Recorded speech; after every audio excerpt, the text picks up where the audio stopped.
നീക്കാനുള്ള വമ്പൻ ഓപ്പറേഷനുമായി ഇസ്രായേലിന്റെ പുതിയ നീക്കം. BLM കേരള, തമിഴ്നാട്, പോണ്ടിച്ചേരി. ലെബനൻ അതിർത്തിയിൽ യുദ്ധം കൂടുതൽ വ്യാപിപ്പിക്കുമോ എന്ന ചോദ്യങ്ങളും ഉയരുകയാണ്. മിഡിൽ ഈസ്റ്റിൽ ഭാവി നിർണ്ണയിക്കുന്ന നിർണായക മണിക്കൂറുകളിലേക്കാണ് ഇനി ഈ മേഖല നീങ്ങുന്നത്. മിഡിൽ ഈസ്റ്റിൽ വീണ്ടും യുദ്ധമേഘങ്ങൾ കനക്കുകയാണ്. ഇസ്രായേൽ വലിയ രീതിയിൽ, അതായത് ഇസ്രായേലിന്റെ സൈന്യം ഹിസ്ബുള്ളക്കെതിരെ പുതിയ രീതിയിലുള്ള അല്ലെങ്കിൽ വ്യാപകമായ സൈനിക ഓപ്പറേഷൻ ആരംഭിച്ചതായിട്ടാണ് റിപ്പോർട്ടുകൾ സൂചിപ്പിക്കുന്നത്. ഇസ്രായേൽ ഡിഫൻസ് ഫോഴ്സ് ആ ഒരു ഭീഷണികളെ അല്ലെങ്കിൽ ഇത്തരത്തിൽ ഈ ഒരു ദക്ഷിണ ലെബനൻ മേഖലയിൽ വ്യോമാക്രമണങ്ങളും കരസേനാ നീക്കങ്ങളും ശക്തമാക്കിയിരിക്കുകയാണ്. ഇസ്രായേൽ സൈന്യത്തിന്റെ ഏറ്റവും വലിയ അതിർത്തി കടന്നുകയറ്റങ്ങളിൽ ഒന്നായി തന്നെ ഈ ഓപ്പറേഷനെ വിലയിരുത്തപ്പെടുകയാണ്. അന്താരാഷ്ട്ര മാധ്യമങ്ങളാണ് ഇത്തരത്തിലൊരു വാർത്ത പുറത്തുവിട്ടിരിക്കുന്നത്. ഹിസ്ബുള്ളയുടെ സൈനിക അടിസ്ഥാന സൗകര്യങ്ങൾ തകർക്കുകയും വടക്കൻ ഇസ്രായേൽ മേഖലയിലെ സുരക്ഷ ഉറപ്പാക്കുകയും ചെയ്യുക എന്നതാണ് പ്രധാന ലക്ഷ്യമെന്നതാണ് ഇസ്രായേൽ വ്യക്തമാക്കുന്നത്. സംഘർഷത്തിന്റെ കേന്ദ്രമായി മാറിയിരിക്കുന്നത് അവിടെ ചരിത്ര പ്രസിദ്ധമായ മറ്റൊരു പ്രദേശമാണ് എന്നും ദിവസങ്ങളോളം തന്നെ നീണ്ട പോരാട്ടങ്ങൾക്കൊടുവിൽ തന്നെ ഈ തന്ത്രപ്രധാന മലനിര പ്രദേശമാകട്ടെ ഇസ്രായേൽ സൈന്യം അവിടെ പിടിച്ചെടുത്തതായി തന്നെ റിപ്പോർട്ടുകൾ പുറത്തു വന്നിരുന്നു.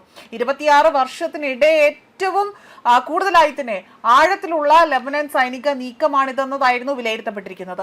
അതേപോലെ തന്നെ ഹിസ്ബുള്ളയുടെ റോക്കറ്റ്, ഡ്രോൺ ആക്രമണങ്ങൾ വർദ്ധിച്ചതിനെ തുടർന്നാണ് ഓപ്പറേഷൻ വർദ്ധിപ്പിച്ചത് എന്നതാണ് ഇസ്രായേൽ പ്രധാനമന്ത്രി ബെഞ്ചമിൻ നെതന്യാഹു വ്യക്തമാക്കിയതായി തന്നെ റിപ്പോർട്ടുകൾ സൂചിപ്പിക്കുന്നത്. അതോടൊപ്പം തന്നെ അതിർത്തി മേഖലയിൽ തന്ത്രപ്രധാന ഭാഗങ്ങളിലെല്ലാം തന്നെ നിയന്ത്രണത്തിലാക്കാനുള്ള നീക്കമാണ് നടക്കുന്നതെന്നും ഇവിടെ സൂചിപ്പിക്കുന്നുണ്ട്. ഇതിനിടെ തന്നെ ലെബനനിലെ പല മേഖലകളിലും ശക്തമായ വ്യോമാക്രമണങ്ങൾ തുടരുകയാണ്. ഹിസ്ബുള്ളയുടെ ആയുധ ശേഖരങ്ങൾ, കമാൻഡ് കേന്ദ്രങ്ങൾ, നിരീക്ഷണ കേന്ദ്രങ്ങൾ എന്നിവയാണ് ലക്ഷ്യമിടുന്നത് എന്നതാണ് ഇസ്രായേൽ സൈന്യത്തിന്റെ അവകാശവാദം. 100-ലധികം ലക്ഷ്യസ്ഥാനങ്ങൾ ആക്രമണം നടത്തിയതായി തന്നെ റിപ്പോർട്ടുകളുണ്ട്. അതേസമയം ഹിസ്ബുള്ളയും ഇപ്പോൾ തിരിച്ചടികളിൽ വലിയ രീതിയിൽ അത് ശക്തമാക്കിയിരിക്കുകയാണ്. അതിർത്തി മേഖലകളിലെ ഇസ്രായേൽ സൈനിക കേന്ദ്രങ്ങൾക്കും നിരീക്ഷണ സംവിധാനങ്ങൾക്കും നേരെ റോക്കറ്റ്, ഡ്രോൺ ആക്രമണങ്ങൾ നടത്തിയതായും റിപ്പോർട്ടുകൾ വ്യക്തമാക്കുന്നു. അതേപോലെ തന്നെ വെടിനിർത്തൽ കരാർ നിലവിൽ ഉണ്ടായിരുന്നിട്ടും ഇരുപക്ഷവും സൈനിക നടപടികൾ ശക്തമാക്കുന്നത് അന്താരാഷ്ട്ര തലത്തിൽ ആശങ്ക ഉയർത്തിയിരിക്കുകയാണ്. അമേരിക്കയുടെ മധ്യസ്ഥതയിൽ സമാധാന ചർച്ചകൾ പുരോഗമിക്കുന്ന സാഹചര്യത്തിലാണ് പുതിയ സൈനിക നീക്കങ്ങൾ നടക്കുന്നത്. സംഘർഷം രൂക്ഷമായതോടുകൂടി തന്നെ ആയിരക്കണക്കിന് സാധാരണക്കാർ അവിടെ സുരക്ഷിതമായ മേഖലകളിലേക്ക് ഒഴിഞ്ഞു പോകണമെന്നതാണ് ഇവിടെ റിപ്പോർട്ടായി തന്നെ സൂചിപ്പിക്കുന്നത്. അതിനോടൊപ്പം തന്നെ ലെബനനിലെ പല പ്രദേശങ്ങളിലും ജനങ്ങൾക്ക് അവിടെ ഒഴിപ്പിക്കൽ മുന്നറിയിപ്പുകൾ നൽകിയതായി തന്നെ സൂചനകൾ പുറത്തു വന്നിരിക്കുകയാണ്. മാത്രമല്ല പശ്ചിമേഷ്യൻ സംഘർഷം ഇപ്പോൾ വലിയ രീതിയിൽ രൂക്ഷമാകുന്നതായി തന്നെയാണ് വിവരങ്ങൾ പുറത്തു വരുന്നത്.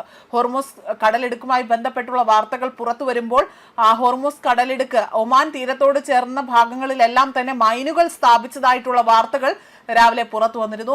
അതോടൊപ്പം തന്നെ ഇത് വലിയ രീതിയിലുള്ള അപകട സാധ്യതയും വലിയൊരു മുന്നറിയിപ്പുമാണ് ഇവിടെ നൽകുന്നത്. മാത്രമല്ല ഒരു കപ്പലടക്കം അവിടെ കത്തി നശിച്ചതായും വാർത്തകളാണ്, നശിച്ചതായും വിവരങ്ങൾ സൂചിപ്പിക്കുന്നു. ഇതിനെല്ലാം ഒടുവിലാണ് ഇപ്പോൾ ഇത്തരത്തിൽ ഹിസ്ബുള്ളയ്ക്ക് നേരെയും ഇസ്രായേലിന്റെ ഭാഗത്തു നിന്നും ഇത്തരം ഒരു വലിയ കഠിനമായ ഒരു നീക്കം അവിടെ ഉണ്ടാകുന്നു എന്ന വിവരങ്ങൾ പുറത്തു വന്നിരിക്കുന്നത്. ന്യൂസ് ഡെസ്ക് കർമ്മ ന്യൂസ്.